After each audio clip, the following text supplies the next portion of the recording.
సర్వశక్తిమంతుడు ఘనమైన తండ్రికి మొదటిగా లెక్కలేని నా కృతజ్ఞతాస్తుతులు తెలియపరుస్తూ ఈరోజు గురువారం బైబిల్ క్లాస్లో దేవుని యొక్క మాటలను నేర్చుకోవడానికి మరి ఎక్కువగా ఆయన జ్ఞానాన్ని పరిశోధన చేయడానికి తండ్రి అయిన దేవుడు గొప్ప సమయం మనకి ఇచ్చారు కనుక దేవుని సన్నిధికి చేరువచ్చిన నా సహోదరుని మీ అందరికీ క్రీస్తునామన్న హృదయపూర్వక వందనములు తెలియపరుస్తూ ఆయా ప్రాంతాల్లో ఉండి లైవ్ ద్వారా దేవుని యొక్క వాక్యాన్ని ఎంతో శ్రద్ధగా వింటున్న నా సహోదరులు మీ అందరికీ తాటిపూరులో ఉన్న క్రీస్తు సంఘం నుంచి హృదయపూర్వక వందనములు తెలియపరుస్తూ దేవుడు మనకిచ్చిన సమయాన్ని సద్వినియోగం చేసుకుంటూ దేవుని యొక్క వాక్యాన్ని మనం పరిశీలన చేద్దాం, ప్రార్థన చేసుకుని మన వాక్యంలోనికి వెళదాం.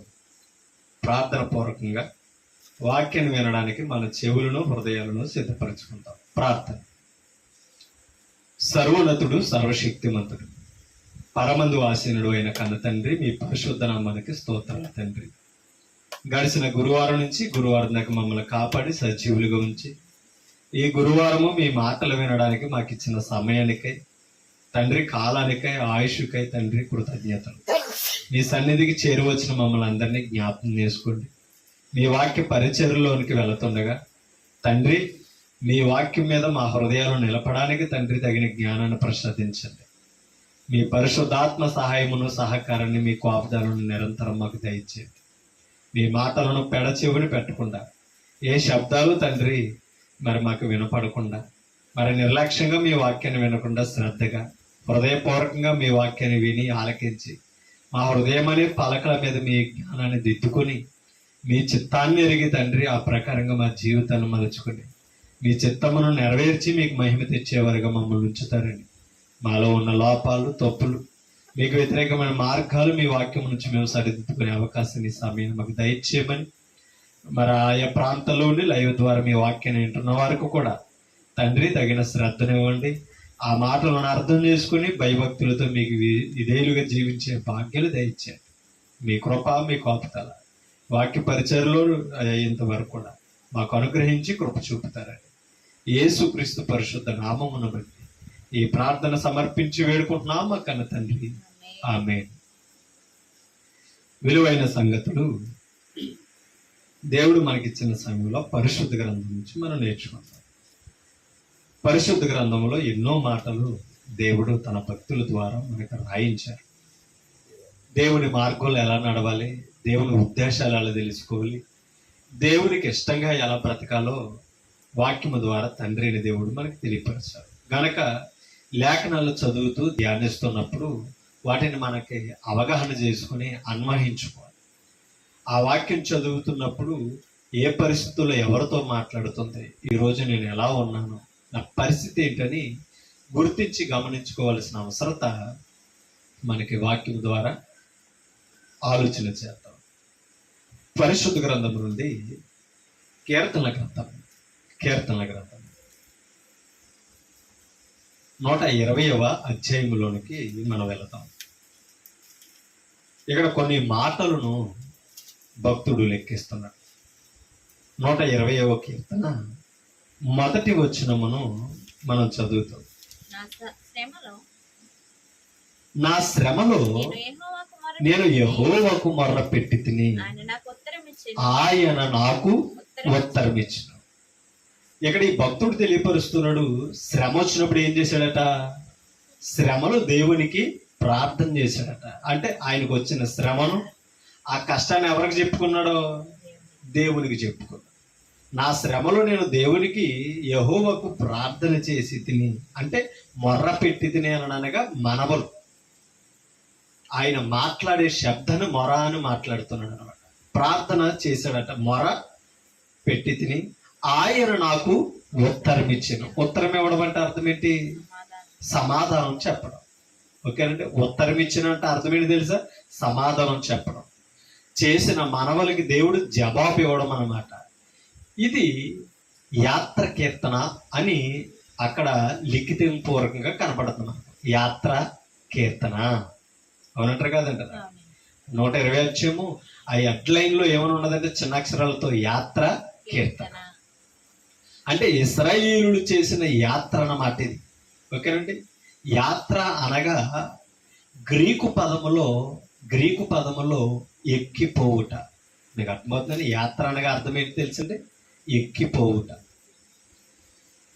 ఎక్కిపోవడం ఏంటి అంటే ఇశ్రాయేలీలు దేవుని ఉన్నతమైన పర్వతం మీదకి ఎక్కి వెళ్ళేవారట. అంటే యెరూషలేములో దేవుని పరిశుద్ధ స్థలము, దేవుని నామం పెట్టబడిన మందిరం అక్కడ ఉంది. ఇశ్రాయేలులు ఏ ప్రదేశంలో ఉన్నా, ఏ ప్రాంతంలో ఉన్నా ప్రతి ఒక్కరు వెళ్ళి ఏం చేయాలి? దేవుని ఆరాధన చేయాలి. దేవుని ఆరాధన చేసేవారు ఎందుకంటే పర్వతాల మీదే ఉండే నివాసాలు. దేవునికి మందిరాలు కూడా పర్వతాల మీదే కట్టేవారు. అలాగే యెరూషలేము కూడా పర్వతం మీదే ఉంది. ఓకేనండి, యెరూషలేము కూడా ఎక్కడ ఉన్నదో తెలుసా? పర్వతం మీద. కాబట్టి వీరు ఎక్కడికైనా సరే వెళ్ళినా దేవుణ్ణి ఆరాధించడానికి ఆ యెరూషలేములో ఉన్న కొండ మీద ఉన్న ఆ యెరూషలేములో ఆ ప్రార్థన మందిరానికి ఎక్కి వెళ్ళాలన్నమాట. ఆ ఎక్కి వెళ్ళడమే యాత్ర. నీకు అర్థమవుతుందండి? దేవుణ్ణి ఆరాధించడానికి, దేవుని ఉన్న నివాస స్థలానికి వెళ్ళడానికి ఇశ్రాయేలు ఏ ప్రదేశం నుంచి అయినా ఏం చేసేవారు? ఆరాధించడానికి వెళ్ళేవారు అనమాట. ఆ వెళ్ళే మా ప్రయాణాన్ని యాత్ర అని మాట్లాడారు. ఓకేనండి, ఒక మాట మీకు చూపిస్తాను. యాత్ర కీర్తన. ఓకేనండి, యాత్ర అనగా ఒకసారి నిర్గమకాండంలోనికి మనం వెళ్దాం. మరలా ఇక్కడికి వద్దాం. ఒకసారి ఆ యాత్రను గురించి పరిశీలన చేస్తూ ఒక భక్తుడు అక్కడ మాట్లాడుతున్నాడు. నిర్గమకాండము 34వ అధ్యాయం. నిర్గమకాండము 34వ అధ్యాయము ఒకసారి 23, 24 వచనాలు ఒకసారి మనం చదువుతాం. సంవత్సరమునకు మొమ్మారు నీ పురుషులందరూ ప్రభువును ఇశ్రాయేలీయుల దేవుడైన యెహోవా సన్నిధిని కనబడవలెను. మీకు అర్థమవుతుందండి? మరలా చదువుతాం. సంవత్సరమునకు మొమ్మారు. ఓకేనండి, అంటే ఇశ్రాయేలీలు దేవుణ్ణి ఆరాధించడానికి ఎన్నిసార్లు వెళ్ళేవారట? సంవత్సరానికి 3 సార్లు వెళ్ళేవారు. మరలా ఎవరో అక్కడే చెప్పాడండి. ఇశ్రాయేలులో ఎవరట? నీ పురుషులు. ఓకేనండి, స్త్రీకి అవకాశం లేదు. పురుషులే దేవుణ్ణి ఆరాధించడానికి వెళ్ళేవారు. ఓకేనండి, ఆ యెరూషలేము. మరలా ఎప్పుడు వెళ్ళేవారట? సంవత్సరానికో 3 సార్లే. మనకలాగా ఎప్పుడు ప్రార్థన ఎట్టుకుంటే అప్పుడు దేవుని సన్నిధి ఏర్పడుతుంది కనుక అప్పుడు మనకు ఇప్పుడుకున్న సౌకర్యం లాగా అప్పుడు దేవుని ఆరాధించుకునే అవకాశం ఇశ్రాయేలు కాలంలో లేదు. మనం ఎంత ధన్యులమో ఒకసారి గుర్తించాలి. ఎందుకు తెలుసా? వాడు సంవత్సరానికి 3 సార్లు వెళ్ళాలి. మనం ప్రతిరోజు దేవుడి సన్నిధికి రావచ్చు, ప్రతిరోజు దేవుణ్ణి ఆరాధించవచ్చు. ఇంకో విషయం చెప్పన, వారు పురుషులు వెళ్ళేవారు. ఇప్పుడు కుటుంబాలతో, స్త్రీ బిడ్డలు కూడా దేవుడి సన్నిధికి వచ్చి ఏం చేయొచ్చు? ఆరాధించవచ్చు. ఓకేనండి, అందుకని అక్కడ మాట్లాడుతున్నాడు. సంవత్సరమునకు 3 మొమ్మారు నీ పురుషులందరూ ప్రభువును, చూడండి, ప్రభువును ఇశ్రాయేలీయుల దేవుడైన యెహోవా సన్నిధిని కనబడవాలి. ఓకేనా? అంటే ఆయన సన్నిధి ఎక్కడ ఉన్నదో అక్కడికే వెళ్ళి అక్కడ ఆరాధన చేయాలి. అలా కనబడడానికి ఇశ్రాయేలీయులు యాత్ర చేసేవారట, ఎక్కిపోవడం. ఒకసారి నిర్గమకాండంలోనికి, ఒకసారి ద్వితీయోపదేశ కాండంలోనికి కూడా వెళ్తాం. ద్వితీయోపదేశ 16వ అధ్యాయము 16 వచనాన్ని చదువుతాం. ద్వితీయోపదేశ కాండంలో 16వ అధ్యాయము 16 వచనాన్ని ఒకసారి చదువుతాం. ఏటికి 3 మారులు అనగా పొంగని రొట్టెల పండుగలలోను, వారముల పండుగలలోను, పర్ణశాలల పండుగలలోను నీ దేవుడైన యెహోవా ఏర్పరుచుకుని స్థలమున నీ మగవారందరూ ఆయన సన్నిధిని కనబడాలని. ఎంత క్లారిటీగా మాట్లాడుతున్నాడు చూసారా మోషే ఇశ్రాయేలుతో. ఓకేనండి, ఏటికి 3 మారులు. ఓకేనండి, ఏటికి 3 మారులు. ఏటు అంటే ఏట అనగా సంవత్సరం. సంవత్సరానికి 3 సార్లు. ఇదే పదం మనం నిర్గమకాండంలో చదివాం. ఓకేనండి, మరొక పదంలో ఇక్కడ ద్వితీయోపదేశ కాండంలో మాట్లాడతారు, అనగా పొంగని రొట్టెల పండుగలలోను. ఓకే అండి, పొంగని రొట్టెల పండుగ, అదే పర్ణశాలల పండుగ, అది వారముల పండుగ. ఓకేనండి, అంటే 50 దినాల పండుగ అన్నమాట అండి ఇది. ఏది రొట్టెల పండుగ, ఈ పర్ణశాలల పండుగ, ఈ పస్కా పండుగ ఎన్ని రోజులు తీసుకురండి తెలుసా? 50 రోజులు, అంటే 7 వారాలు, 49 రోజులు ఈ పొంగని రొట్టెలతో పండుగ ఆచరించేవారట. నీ మగవారందరూ రావాలని చెప్పాడు. ఓకేనండి, ఏటికి? ముమ్మారు. అంటే దీనిని బట్టి మనకు అర్థమవుతుంది, దేవుని సన్నిధిని ఆరాధించడానికి, ఓకే, దేవుని సన్నిధిని కనబడడానికి కంపల్సరీ దేవుని నిబంధన ప్రకారం వారు హాజరవ్వాలన్నమాట. అందుకు నీ దేవుణ్ణి ఆరాధించడానికి ఆయన ఏర్పరుచుకున్న స్థలములోనికి ఎక్కిపోయేవారట. ఇప్పుడు రండి 121 కీర్తనకి, 121 కీర్తనకి కొన్ని మాటలు అక్కడ పరిశీలన చేద్దాం. ఓకేనండి, యాత్ర కీర్తన. అందుకని నా శ్రమలో నేను దేవుడికి మొర్ర ఎందుకు ఆ మాట అన్నారంటే, ఎందుకు ఇశ్రాయేలులు ఆ మాట అన్నారంటే, దేవుణ్ణి ఆరాధించడానికి వారికి సౌకర్యం లేదు. ఎందుకు తెలుసా? ఇశ్రాయేలులకు చుట్టూ ఎవరున్నారో? శత్రులే. ఓకేనండి, వారిని ఎక్కడికి వెళ్ళినా చుట్టూ శత్రువులు అలా ఏం చేసేవారంటే వారిని బంధించడానికి చూసేవారు. అలా కొన్నిసార్లు ఇశ్రాయేలులు బానిసత్వంలో ఉన్నప్పుడు కూడా, నిర్గమకాండం మనం చదివితే బానిసత్వంలో ఉన్నప్పుడు దేవుణ్ణి ఆరాధించడానికి మోషే ఎన్నోసార్లు ఎవరిని వేడుకున్నాడో? ఫరోను వేడుకున్నాడు. ఓకేనా, దేవుని పక్షంగా మేము దేవుణ్ణి ఆరాధించాలని ఫరో దగ్గర ఎంతో సెలవు తీసుకున్నా ఫరో ఒప్పుకున్నాడా? ఒప్పుకోలా. ఏమి యెహోవా అంటే ఎవడో అని అడిగాడు. యెహోవా మీకెక్కువైతే నాకేంటి, మిమ్మల్ని అంటే, ఎందుకంటే వెట్టు పనులు చేసేవారు అనమాట, ఆ రాజ్యానికి ఉపయోగపడేవారు అనమాట. అందుకని ఇశ్రాయేలులు అందరూ బలవంతులండి, ఏ పని అయినా తలుచుకున్నారంటే దానిని చేసేసారు. అందుకనే శత్రులు వీరిని బానిసలుగా చేసేసుకుంటారు.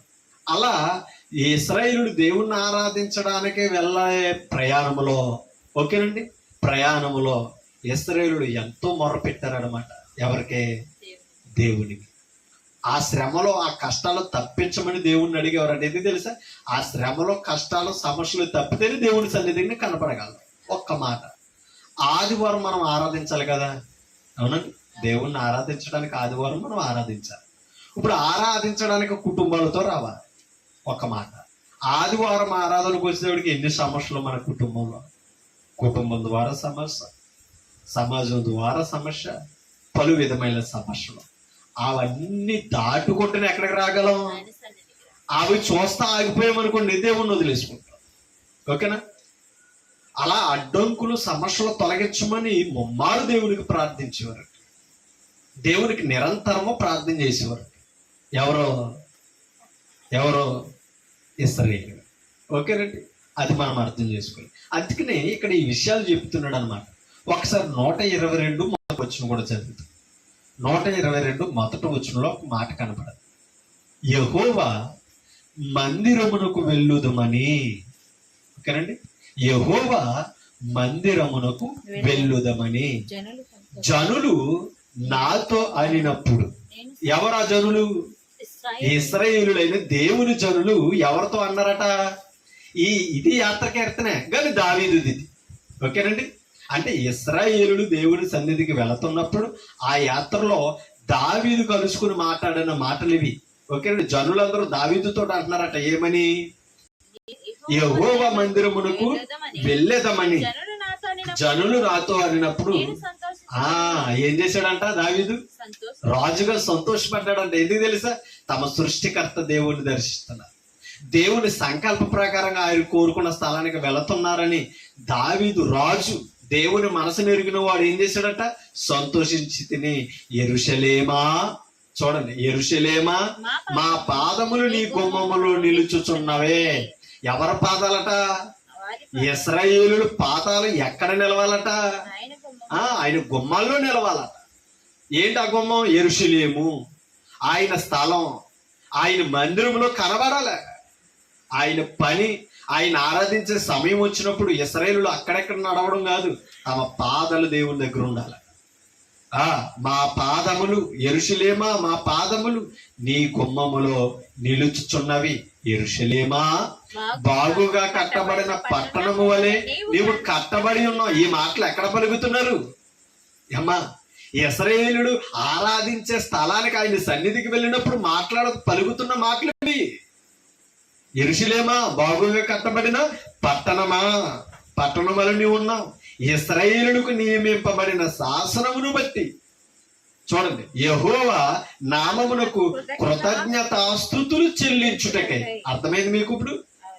కృతజ్ఞత స్థుతులు చెల్లించుటకై వారి గోత్రములు, ఎవరి గోత్రములో? యోధా వారి గోత్రములు, ఇశ్రాయేలు వారి గోత్రం. ఓకేనండి. వారి గోత్రములు, యెహోవా గోత్రములు అక్కడికి ఎక్కి వెళ్ళు. ఎక్కడికి?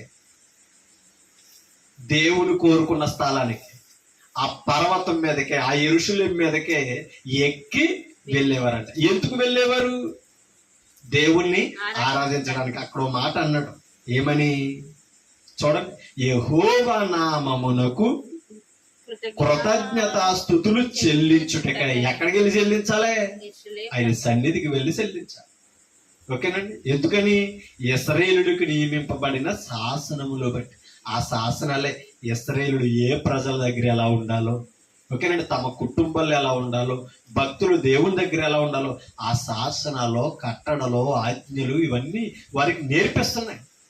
అందుకని ఆ కట్టడలను బట్టి, ఆ శాసనములను బట్టి యెహోవా నామమునికి ఏం చెప్పుకోవాలనుకున్నారంట వారు? కృతజ్ఞత స్తుతులు చెప్పడానికి ఆయన, మీకు అర్థమవుతుందండి, గోత్రములు, యెహోవా గోత్రములు అక్కడికి ఎక్కి వెళ్ళాలన్నమాట. ఓకేనండి. అర్థమైంది ఇప్పుడు? యాత్ర అనగా అర్థమైందా? ఎక్కి వెళ్ళడం అంటే ఆయన నివాస స్థానం ఎక్కడున్నా వెతుకుని వెళ్ళాలన్నమాట దేవుని దగ్గరికి. ఎవరో ఇశ్రాయేలుడు.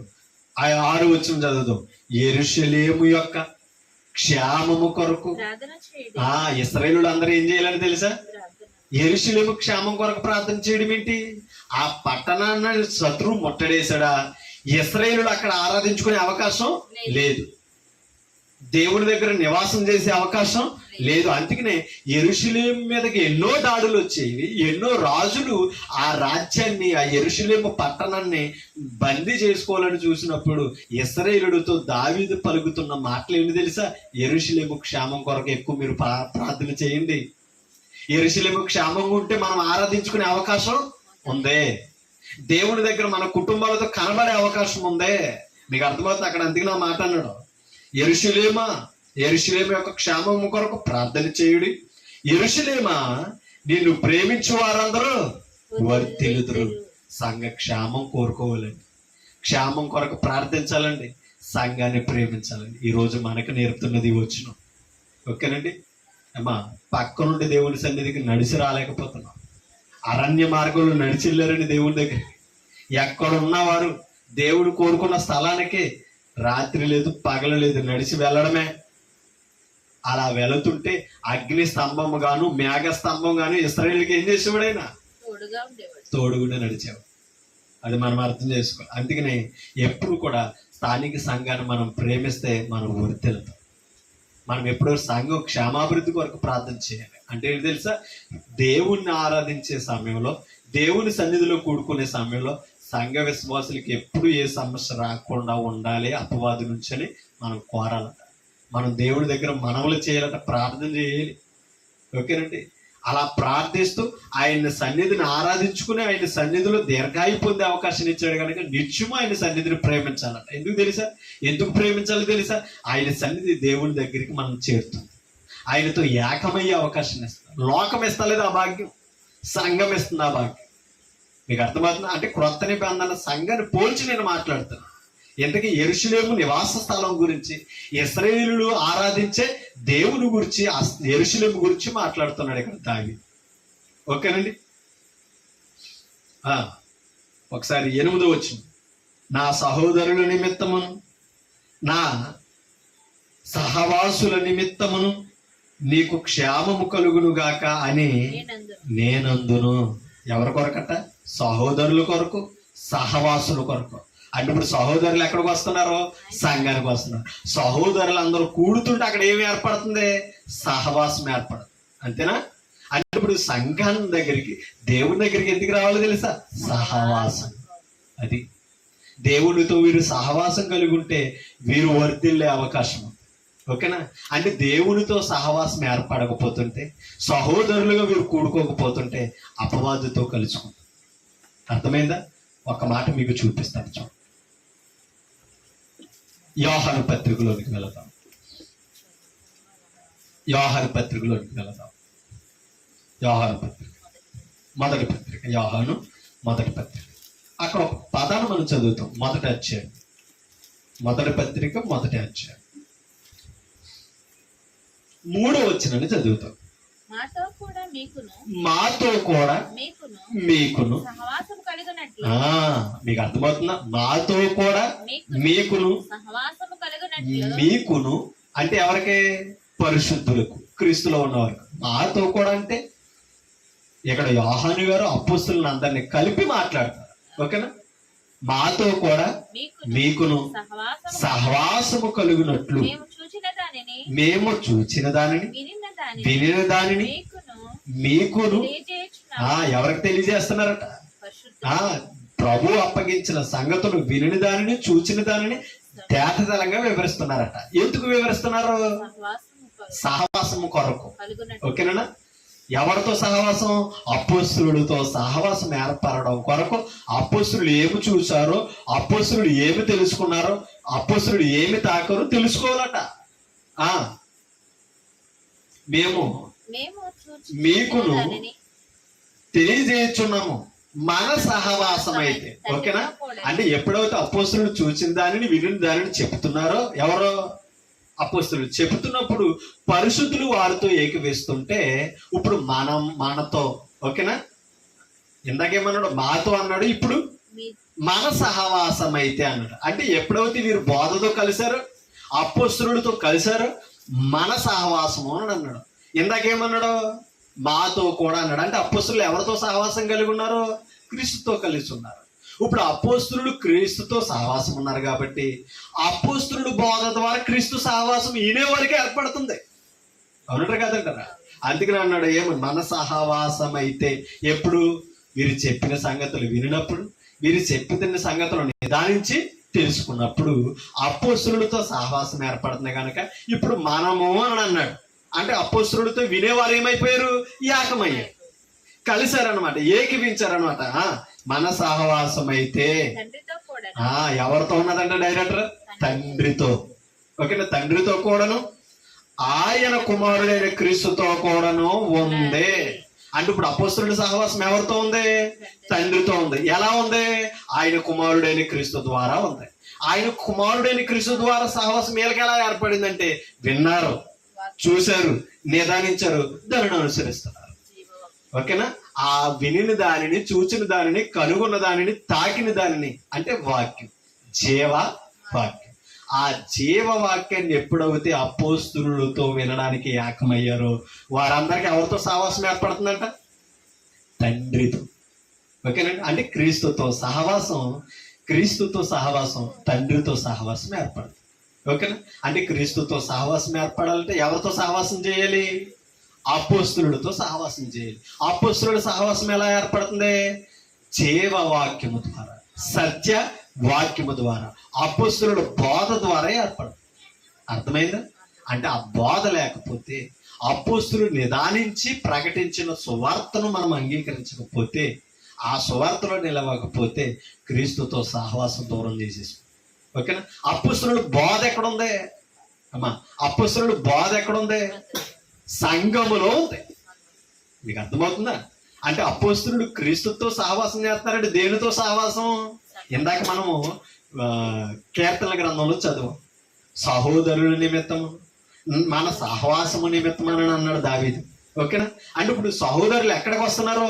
సన్నిధికి వస్తున్నారు. యెరూషలేములో ఆయన కోరుకున్న స్థలానికి వస్తున్నారు. ఇప్పుడు పరిశుద్ధులు ఎక్కడ కూడుకోవాలి? సంఘములో కూడుకోవాలి. ఆయన సన్నిధి ఏది? సంఘం. ఆయన సంఘం ఏమై ఉంది? ఆయన శరీరమై ఉంది. ఇప్పుడు సంఘములో ఉన్నవాడు సంఘముతో కలుసుకున్నవాడు క్రీస్తుతో కలుసుకున్నాడు, అంటే క్రీస్తుతో సహవాసం. పాయింట్ అర్థమైందా? క్రీస్తుతో సహవాసం కలిగి ఉన్నాడు కాబట్టి క్రీస్తు సంఘానికి శిరస్సు అయితే క్రీస్తుకు శిరస్సు ఎవరో? తండ్రి. కొరింథీ పత్రిక చెప్పింది అదే కదా. క్రీస్తు సంఘానికి శిరస్సు అయితే క్రీస్తుకు శిరస్సు ఎవరో? తండ్రి. కాబట్టి క్రీస్తులో ఉండాలి అని అంటే సంఘములో ఉండాలి, సంఘములో ఉండాలి అని అంటే అపోస్తలుల బోధ తెలుసు. అప్పుడు సంఘం అర్థమవుతుంది, సంఘం అర్థమైన వాడికి సహవాసం అర్థమవుతుంది. అప్పుడు దాన్ని ఏం చేసుకోకూడదు? పోగొట్టుకోకూడదు. ఒక్క విషయం చెప్పనా, ఈ గురువారం మనకి ఏమి ఏర్పరిచింది తెలుసా అమ్మా? ఈ దినం మనకి ఏం బోధిస్తుంది తెలుసా? దేవుడితో సహవాసం చేయండి అని బోధిస్తుంది. అవునా? ఈ గురువారం వచ్చి మనకి ఏం చెప్తుంది తెలుసా? గురువారం మీరేం చేశారు? ఆజ్ఞను నియమించుకున్నారు. ఏమని? దేవునితో సహవాసం చేస్తాం, దేవుని సన్నిధిలో ఉందామని. అవునా? ఇప్పుడు ఈ గురువారం మనకి హెచ్చరిక చేస్తుంది, దేవునితో సహవాసం మీకున్న సంఘంలో రండని దినం నేర్పుతుంది. మనం ఏం చేస్తున్నాం? ఈ బోధన మనసులో పెట్టక మదిలో ఉంచుకోకపోవడం వలన పనుల్లోనే ఆగిపోతాం, కుటుంబ వ్యవస్థలోనే కొనసాగుతాం. దేని పోగొట్టుకుంటున్నాం? సహవాసాన్ని పోగొట్టుకున్నాం. ఎలా పోగొట్టుకున్నాం? ఈ రోజు దేవుని సన్నిధికి రాకపోవడం వల్ల. రాకపోవడానికి ఎన్నో కారణాలు చెప్తాం, కానీ ఎన్ని కారణాలు చెప్పినా మనం విలువైనది పోగొట్టేసుకున్నాం. మళ్ళా వస్తుందంటారా? రాదు. కాబట్టి ఇవాళ వాక్యం దగ్గరకు వస్తుంటే దేవునితో సంఘములో ఏర్పాటు సహవాసం ఉంది. మీకు అర్థమవుతుందా? కాబట్టి ఈ సహవాసం ఎవరితో ఉన్నది తెలుసా? క్రీస్తుతో ఉంది, తండ్రి అయిన దేవునితో ఉంది. అది మనం అర్థం చేసుకోవాలి. ఒకవేళ సంఘానికి రాలేదనుకో, సంఘానికి దూరం అవుతున్నాం అనుకో, దేనికి దూరం అయిపోయాం? సహవాసానికి దూరం అయ్యాం. సహవాసం దేనితో ఏర్పడింది? సువార్త ద్వారా, వాక్యం ద్వారా ఏర్పడింది. ఆ వాక్యానికి వినడానికి దూరం అయ్యాం కాబట్టి అసలు మన సహవాసం ఎలా ఉన్నదని తెలుసా? కొరింథీ పత్రిక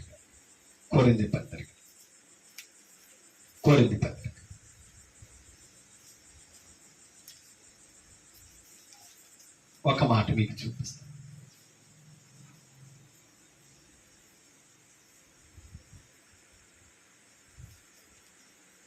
మొదలు కొరింథీ పత్రిక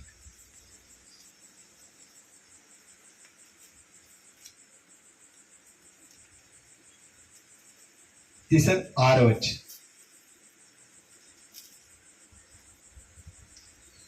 14వ వచనం చదువు. దేవుడు ప్రభువును లేపెను, మనలను కూడా తన శక్తి వలన లేపెను. ఓకేనా? అంటే అక్కడి నుంచి బాప్తిస్మం ద్వారా మృతులలో నుంచి లేపడు. తన శక్తి ద్వారా లేపడు, శక్తి వలన లేపడు. శక్తి ఎక్కడ ఉంది? దేవుని శక్తి ఎక్కడ ఉన్నది? వాక్యంలో. ఓకేనా? మీ దేహములు క్రీస్తునకు అవయవములై ఉన్నవని ఎవరు ఎరగాలి? బాప్తిస్మం పొందిన వ్యక్తి, పరిశుద్ధుడు ఎరగాలి, విశ్వాస ఎరగాలట. మన దేహము అంటే మన శరీరము. ఇప్పుడు ఒక విషయం, నా భార్య శరీరం నాతో ఏకమైంది. ఓకేనా? వివాహ బంధం. నేను నా భార్యతో ఏమయ్యాం? ఏకమయ్యాను, అంటే ఏక శరీరం. ఓకేనా? అలాగే క్రీస్తులో చేర్చబడిన వాడు, మన దేహము క్రీస్తుకు అవయవం అంట. పాయింట్ అర్థమైందా? దేహము కాదు, మన దేహము ఒకటి, క్రీస్తుకి ఏమై ఉన్నది? అవయవం. అవయవమై ఉన్నవని మీరెరుగరా. నేను క్రీస్తు యొక్క అవయవమును తీసుకుని వేశ్య యొక్క అవయవముగా చేదునా. ఎలా చేస్తున్నాను? క్రీస్తుతో కలుసుకోకుండా. పాయింట్ అర్థమైందా? క్రీస్తు అవయవం క్రీస్తుతో ఏమవ్వాలి? కలుసుకోవాలి. క్రీస్తు ఏం చెప్తే, ఇప్పుడు నా దేహంలో అవయవాలు ఉన్నాయి, నేను ఏం చేస్తే అదే చెయ్యాలి. నా బుర్ర, నా తల ఏదైతే చెప్పిందో అదే ప్రతిదీ చేస్తా. అప్పుడు నా దేహం అవుతుంది. ఇప్పుడు క్రీస్తు అవయవాలు అవుతే, క్రీస్తు దేహం అయితే ఎవరు చెప్పిన మాట వినాలి? క్రీస్తు చెప్పిన మాట వినాలి. క్రీస్తు మాట వినలేదనుకో, వేశ్య అవయవముగా తీర్చబడుతుందట. అంటే క్రీస్తును వదిలేయకూడదు, క్రీస్తును మరిచిపోకూడదు అన్నమాట. చూడండి, నేను క్రీస్తు యొక్క అవయవమును తీసుకుని వేశ్య యొక్క అవయవముగా చేయదును. అది ఎంత మాత్రమును కూడదు. మీకు అర్థమవుతుందా? అది ఎంత మాత్రమును తగదు. అలా చేయకూడదు. కింద చదువుతాం.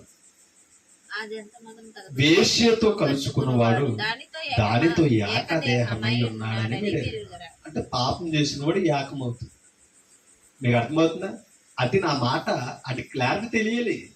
ఈ పదం చదవడానికి సిగ్గుపడకూడదని మనం దీని అంతరార్థం అవుతేనే మనం ఎలా బ్రతకాలో క్రీస్తు దగ్గరికి మనం అర్థమవుతుంది. వేశ్యతో కలుసుకున్నవాడు దానితో ఏకదేహమై ఉన్నాడని మీరు ఎరుగురు. పరిశుద్ధాత్ముడే మాట్లాడుతున్నాడు. పాపం చేసేవాడు స్త్రీతో ఏకమవుతున్నాడు పురుషుడు. ఓకేనా? అందుకని యేసు ప్రభు దగ్గరికి వ్యభిచార స్త్రీని తీసుకొచ్చారా లేదా? తీసుకొచ్చినప్పుడు మీరందరూ స్త్రీనే కొడుతుంటే ఆయన ఏమన్నాడు? మీలో పాపం లేనివాడు మరి ఈమె పాపం చేసింది అన్నాడు కదా. పాపం చేయించిన వాడు ఏడని అడిగాడు యేసు ప్రభు. ఇద్దరు రావాలి. పాపం ఒకరి ద్వారా ఏర్పడదు. అవునంటారు కాదంటారా? అందుకని యేసు ప్రభు మాట్లాడుతున్నాడు. ఏకదేహమై ఉన్నాడో మీకు అర్థమవుతుందా? ఏకదేహమై ఉంటున్నాడు కాబట్టి పాపం చేసిన వాడు ఆమెతో ఏకమై ఉంటాడు. ఒక మాట, అలా పాపం చేసిన వాడు ఆమెతో ఏకదేహమై ఉన్నాడు కదా. తప్పు చేస్తుంటే శారీరకమైన తప్పు అది. పాపం చేసినోడు అపవాదితో ఏకమవుతున్నాడు. దాని అర్థం అది. మీకు అర్థమవుతుందా? మనం పాపానికి దూరం అవుతుంటే, పాపానికి విడిచిపెడుతుంటే మనం ఎవరితో కలుసుకున్నాం? క్రీస్తుతో కలుసుకున్నాం. ఎవరు అవయవం అవుతున్నాం? క్రీస్తు అవయవం అవుతున్నాం. మీకు అర్థమవుతుందా? అంటే వేశ్యగా మనం బ్రతికుతాడా? అది అన్నాడు. ఏమని అమ్మా కింద చదువుతాం. వారిద్దరూ ఏక శరీరమై ఉందరు అని మోషే చెప్తున్నాడు కదా మత్తయి సువార్తలో. పాత నిబంధనలు ఎన్నో మాటలు మోషే వివరించాడు. ఓకేనా? అదే మోషే చెప్పిన మాట తీసుకుని యేసు ప్రభుని కూడా ప్రశ్నించారు. 7 పురుషులు వివాహం చేసుకుంది ఒక స్త్రీ, 7 చనిపోయారు. నిత్యత్వంలో ఎవరికి భార్య ఉంటుందని అడిగారు. అవునా కదా? ఊరు బాబు, దేవుని సంకల్పం అర్థమవక మాట్లాడుతున్నారు. అవునంటారు కదంటారా? వివాహాలు తీసుకోవడాలో భార్య భర్తలు ఎక్కడ పరలోకంలో నిత్యత్వంలో అలాగా లేదని చెప్పాడు. కాబట్టి దేవుని సంకల్పం అర్థం చేసుకో. అందుకని ఇక్కడ మాటలేమన్నాడు అన్నాడంటే మోషే చెప్పిన కదా అని మాట్లాడుతాడు. అంటే మోషే విషయాన్ని, పాత నిబంధన విషయాన్ని కొరింథీలో ఉన్న ఇశ్రాయేలుడితో మాట్లాడతాడు. ఓకేనా? అంటే పాపం చేసిన వాడు స్త్రీతో ఏకమై ఎలాగవుతుంటున్నాడో. ఓకేనా? అలాగే క్రీస్తును విడిచిపెట్టి క్రీస్తును బాప్తిసం పొందిన తర్వాత క్రీస్తును వదిలేస్తుంటే అపవాదితో ఏకమవుతున్నాడు చెప్తున్నాడు. దాని అంతర్గతం అది. అంటే ఇప్పుడు మీరు ఎవరితో ఏకమై ఉండాలి? క్రీస్తుతో ఏకమై ఉండాలి. క్రీస్తుతో ఏకమై ఉండడం అంటే అర్థం ఏంటి అమ్మా? ఆయనతో సహవాసం కలిగి ఉండడం, వాక్యం దగ్గర ఉండడం, ఆయన సన్నిధిలో ఉండడం, ఆయన పని జరుగుతున్నప్పుడు ఆయన వదిలేసి బయట ఉండకూడదు. అది పైన అర్థమవుతుందా? అది వివాహం చేసుకుంటే సరిపోతుంది. నా భార్య నాతో కాపురం చేయాలి. అవునంటారు కదంట. పెళ్ళి అయితే కాపురం జరుగుతుందా? కలిసి ఉంటే కాపురం అంటారు. అవునంటారు కదంటారా? ఇప్పుడు నేను పరిశుద్ధ పరచబడ్డాను బాప్తిసంలో. ఆ పరిశుద్ధత క్రీస్తుతో కొనసాగాలి. పరిశుద్ధతలో వృద్ధి చెందాలంటే ఏం చేయాలి? క్రీస్తుతో కలుసుకుని బ్రతకాలి, క్రీస్తుతో జీవించాలి. అందుకే నా మాట అన్నాడు. ఇప్పుడు చదువుతా 17 వచ్చిన మనకి ఇంకా అర్థమవుతుంది. అటువలే ప్రభువుతో కలుసుకున్నవాడు ఆయనతో ఏకదేహమై ఉన్నాడు. స్త్రీతో కలుసుకున్నవాడు వేశ్యతో ఏకదేహమై ఉన్నాడు. ఇప్పుడు క్రీస్తుతో కలుసుకున్నవాడు ఏమవుతున్నాడట? అటువలే క్రీస్తుతో కలుసుకున్నవాడు ఆయనతో ఏకాత్మయ్య ఉన్నాడు. అంటే ఇప్పుడు క్రీస్తుతో మనం ఏమవ్వాలి? ఏకాత్మ అవ్వాలి. క్రీస్తుతో ఆత్మ, మనదో ఆత్మ కాదు. ఇప్పుడు మనలో ఉన్న ఆత్మ ఎవరాత్మ? ప్రభు ఆత్మే. ఎప్పుడు బాప్తిసంలో తెచ్చుకున్నాం. పైన అర్థమవుతుందా? ఆ పరిశుద్ధాత్ముడే ఇప్పుడు ఎవరితో ఏకాత్మ చేస్తున్నాడు తెలుసా మనల్ని? ఏమా? క్రీస్తుతో ఏకాత్మ చేస్తున్నాడు. మనలో క్రీస్తాత్మ ఉందండి. పైన అర్థమవుతుందా? అది ఎప్పుడు తెచ్చుకున్నాం? బాప్తిసంలో తెచ్చుకున్నాం. ఎవరాత్మను? క్రీస్తాత్మని. ఇదేంటి క్రీస్తాత్మ? ఏంటి? మనుష్యాత్మ పాపం చేసింది, పాపంతో చనిపోయాం. ఇప్పుడు క్రీస్తు ఆత్మ మనల్ని బ్రతికించి ఒక మాట మీకు చూపిస్తాను. ఇలాగే మేము గలతీయులకు రాసిన పత్రిక 6వ అధ్యాయం, గలతీ పత్రిక 6వ అధ్యాయం, క్షమించు 4వ అధ్యాయం గలతీ పత్రిక 6వ వచనం, 4వ అధ్యాయం 6వ వచనం గలతీ పత్రిక. క్రీస్తాత్మ మనలో ఉన్నదో లేదో పౌలు ఇక్కడ గలతీ సంఘానికి చెప్తారు. మరియు మీరు కుమారులై ఎప్పుడు ధర్మశాస్త్రం నుంచి విమోచింపబడ్డారు అన్నాడు 5వ వచనంలో యేసు ప్రభు. ఆ ధర్మశాస్త్రానికి లోనై ధర్మశాస్త్రం నుంచి విమోచించడు మిమ్మల్ని అని చెప్తూ మరియు మీరు కుమారులయ్యి ఉన్నందున విమోచింపబడిన తర్వాత ఎవరి కుమారులు అయ్యారు? తండ్రి అయిన దేవునికి. మీరు కుమారులైనందున నాయనా తండ్రి అని మొర్రపెట్టు. ఎవరికి మొర్ర పెట్టాలి? తండ్రి నాయన అని. పరలోకమందున్న తండ్రికి ఏం చేయాలంట?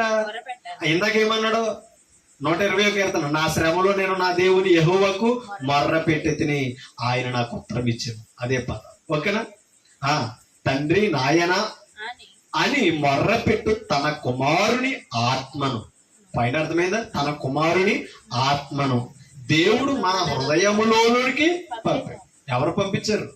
తండ్రి అయిన దేవుడు పంపించాడు. ఎప్పుడు పంపించాడు? అమ్మా బాప్తిసం పొందినప్పుడు పంపించాడు. ఇప్పుడు ఈ కుమారుని ఆత్మ కుమారునితో ఏకమవ్వాలి. వేశ్యతో కాదు ఏకమవడం, అపవాదితో కాదు కలుసుకోవడం. ఎవరితో కలవాలి? క్రీస్తుతో కలవాలి. ఎందుకు కలవాలి? ఆయన ఆత్మ మనలో ఉంది కనుక క్రీస్తుతో కలవాలి. బయట అర్థమైందండి అమ్మా. ఆయనతో కలవడానికి ఏమి ఏర్పడుతుంది ఇక్కడ? సహవాసం. సహవాసం ఏది ఇస్తుంది? సంఘం ఇస్తుంది. పాయింట్ అర్థమైందా?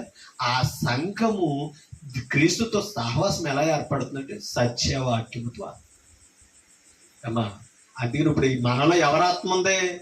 క్రీస్తు ఆత్మ. అందుకని ఏమన్నాడు? కొరింథీ పత్రిక 1 కొరింథీ 6:17 వచ్చినప్పుడు చదువుతాం చూడండి. అటువలే ప్రభువుతో కలుసుకున్నవాడు ఆయనతో యాక ఆత్మయ్య ఉన్నాడు. అంటే ప్రభుతో కలవాలి. ఎప్పుడు కలవాలి అమ్మా? ఆయన సంఘంలో మనం కలవాలి. అర్థమవుతుందా? నిరంతరము మనం కలవాలి. సంఘానికి రాకపోతుంటే, సంఘాన్ని మానేస్తుంటే ప్రభువును కలుసుకునే అవకాశం పోగొట్టేసుకుంటున్నాం. ఓకేనా? కింద చదువుతాం 18. జారత్వమునకు దూరముగా పారిపోవుడి. మనుషుడు చేయు ప్రతి పాపమును దేహమునకు వెలుపడున్నదే. మీకు అర్థమవుతుందా? అంటే మోషే ద్వారా చెప్పబడినది దేహమునకు వెలుపట పాపం. అది పౌలు చెప్తున్నాడు.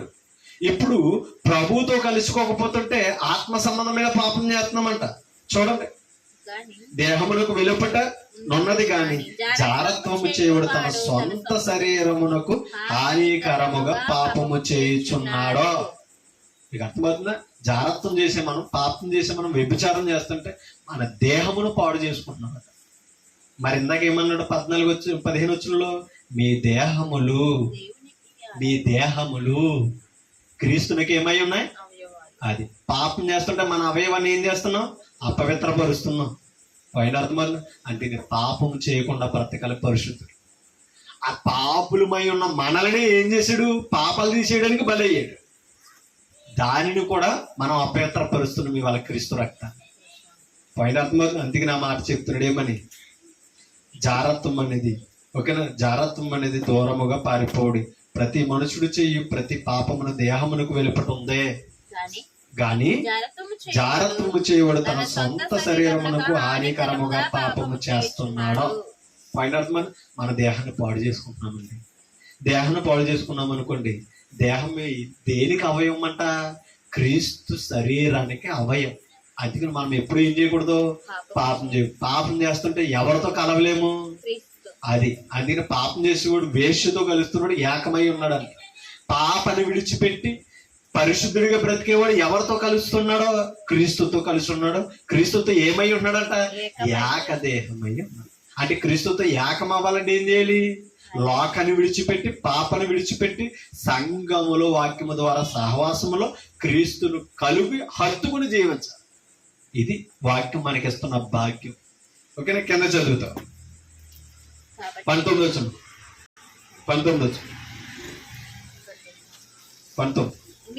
మీ దేహము దేవుని వలన. అది మన సొంత దేహం కాదు. ఇది ఎవరిస్తే దొరికిన భాగ్యం ఇది. అందుకనే దేవుడు తన తల్లి గర్భంలో మనల్ని ఏం చేశాడు? నిర్మించాడు. ఓకేనా? ఎవరు నిర్మించారు? ఇది దేవుడు. ఓకేనా? అందుకనే మీ దేహములు దేవుని వలన మీకు అనుగ్రహింపబడ్డాయి. దేవుడు ఇస్తే ఈ దేహం ఉంది మనకి. మీకు అర్థమవుతుంది. అందుకనే యోబు బిడ్డలు చనిపోతే ఏమన్నాడో, యెహోవా ఇచ్చెను యెహోవా తీసుకునే నేను కన్నానన్నాడా, లేదండి నేను తయారు చేసుకున్నాను అన్నాడా, నాది అనలా. ఆయన కాబట్టి దేవుళ్ళది.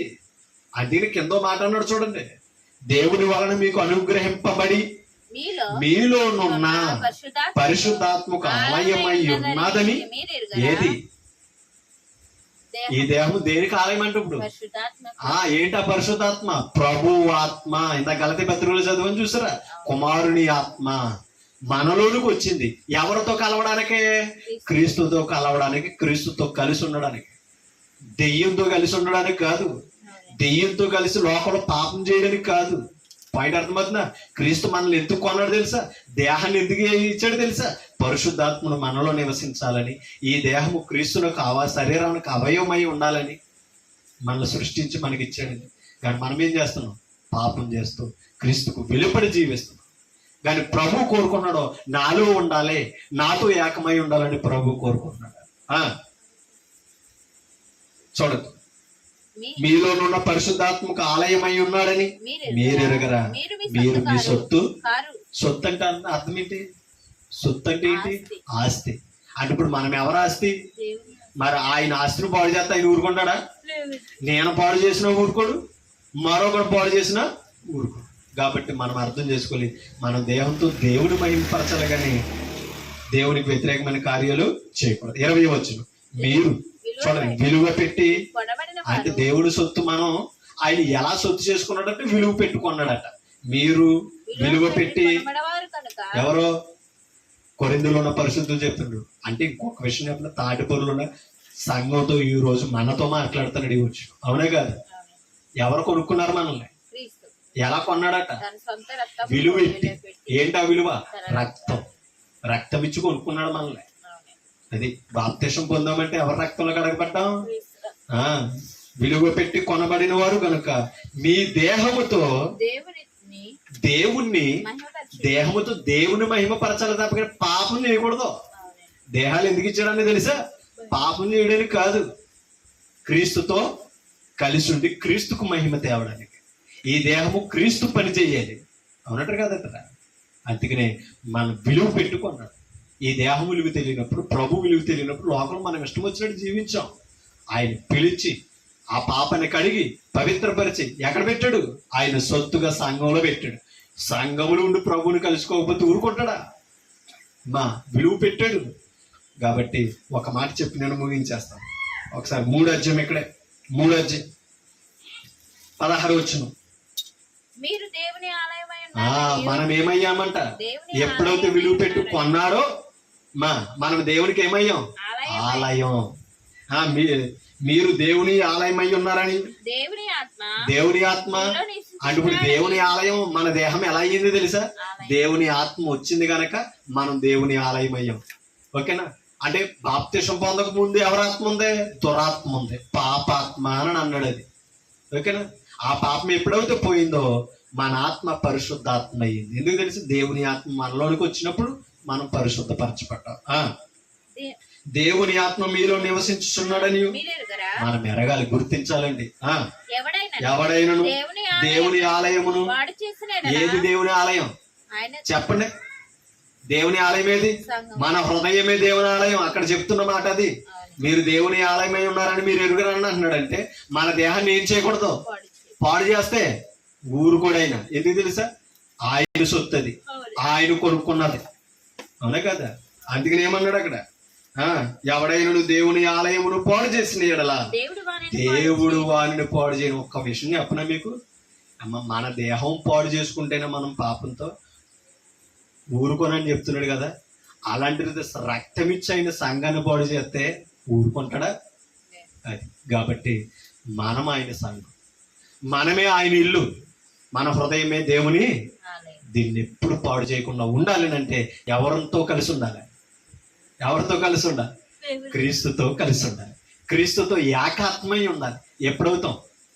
సంఘానికి వస్తుంటే సహవాసం ఉండాలి. పాయింట్ అర్థమైందా? ఆ సహవాసం మనల్ని ఏం చేస్తుంది? క్రీస్తుతో ఏకము చేస్తుంది. క్రీస్తుతో ఏకం అవ్వాలంటే సంఘానికి రావాలి. సంఘంలో ఏముండాలి? అపోస్తలుడు బోధ ఉండాలి, అపోస్తలుడు సహవాసం ఉండాలి. లేదనుకో క్రీస్తుతో సహవాసం లేనట్ట. మీకు అర్థమవుతుందా? ఆయన పునాది వేస్తే ఆ పునాది మీద కట్టినది అపోస్తలుడు. ఒక్క మాట చెప్పి నేను ముగిస్తాను. సహవాసంలో ఏముంటుంది? 133వ కీర్తన 133వ కీర్తన మొదటి వచనం, సహోదరులు ఐక్యత కలిగి, అంటే సహవాసం, అది నివసించుట ఎంతో కాదు, ఎంత మేలు. అంటే అది చెప్తున్నాడు, ఎంత మేలు తెలుసుకోవాలని. ఎంత మేలు ప్రశ్న, ఎంత మనోహరము, అది తల మీద పోయబడే అహరోను గడ్డ మీదుగా కారి అతని అంగీల అంచు వరకు దిగజారిన పరిమళ తైలము వలె. ఏది? ఐక్యత. ఐక్యత ఎలా ఉన్నదని తెలుసా? పరిమళ తైలం అంట. ఎవరితో ఐక్యత? సంఘముతో ఐక్యత, క్రీస్తుతో ఐక్యత, పరిమళ. అది ఎఫెసీ పత్రికలో ఏమన్నాడు? పరిమళ వాసనగా ఉండుటకు మన కొరకు తన్ను తాను అప్పగించుకున్నాడు. అది 3వ వచనం, సియోను కొండ మీదకి దిగి వచ్చిన హెర్మోను మంచు వలె ఉండును, ఆశీర్వాదమును శాశ్వత జీవత్వమును. ఆశీర్వాదము శాశ్వత జీవమును అచ్చటను ఉండవలెనని యెహోవా. ఎక్కడ? సియోనులో ఆయన పరిశుద్ధ స్థలములో కలుస్తుంటే ఆ సహవాసంలో ఐక్యతలు ఏముందంట? ఆశీర్వాదమును శాశ్వత జీవం ఉంది. ఆ సియోను ఏది తెలుసా? సంఘం. క్రొత్త నిబంధనలో సియోను ఏది తెలుసా? సంఘం. ఈ సియోను అనే సంఘములో మనకేమున్నది తెలుసా? ఆశీర్వాదము, శాశ్వత జీవం. ఎలా ఏర్పడుతుంది? వాక్యములు ఏముంది? ఆశీర్వాదం ఉంది. వాక్యములు ఏముంది? జీవం ఉంది. అందుకనే జీవవాక్యము ఆది నుండి ఉన్నదని దానితోటే విన్నాం, అదే కలిసాం, అదే చూసాం, అదే నిదానించాం, అదే బాబు మా సహవాసమైన అపోస్తలుడు చెప్పు. కాబట్టి దీన్ని పోగొట్టుకోకుండా నమ్మకంగా ఉందాం. మీకు అర్థమవుతుందా? కలిసి ఉందాం. ఈ సహవాసం కొరకు ఇశ్రాయేలులు ఏం చేశారట? ఎక్కి నడిచేవారట. ఎక్కడికి? పర్వతం మీదకి. యెరూషలేము ఎక్కడున్నదో ఆయన కోరుకున్న స్థలానికి ఎక్కువ నడిచి వెళ్ళేవారట. అర్థమైందా? ఆ ఎన్ని శ్రమలు వచ్చిన, కష్టాలు వచ్చిన ప్రార్థించేవారు. సంవత్సరానికి 3 సార్లే పురుషులే కలవాలి. మరి ఇప్పుడు మంగళవారం కలుసుకునే అవకాశం ఉంది, గురువారం కలుసుకునే అవకాశం ఉంది, ఆదివారం కలుసుకునే అవకాశం ఉంది. తాటిపూర్ క్రీస్తు సంఘం మనకి ఇచ్చింది. దాన్ని పోగొట్టుకోకూడదు. కలిసి ఉందాం. కలిసి ఉంటే కలస సుఖం అన్నారు. అవునా కదా? క్రీస్తుతో కలిసి ఉంటే విశ్రాంతి తప్పకని శ్రమ కాదు. క్రీస్తుతో కలిస్తే మనకి జీవమే తప్పకని మరణము కాదు. కలిసి ఉందాం, ఐక్యత కలిగి ఉందాం, ఆశీర్వాదాన్ని, జీవాన్ని మనం పొందుకుందాం. దాన్ని పోగొట్టు చేసుకోకూడదు. అవునా కదా? ఇక్కడ కృతజ్ఞతా స్తుతులు చెప్పే అవకాశం ఉంది. ఓకేనా? యెరూషలేము క్షేమం కోరుకున్నవాడు వర్ధిల్లుతాడు, యెరూషలేము నిన్ను ప్రేమించే వారందరూ వర్ధిల్లుతారు అన్నాడు. మనం అదే చేయాలి. సంఘ క్షేమాభివృద్ధి కొరకు ప్రార్థించాలి. సంఘము కొరకు మనం సహవాసంలో ప్రయాసపడాలి.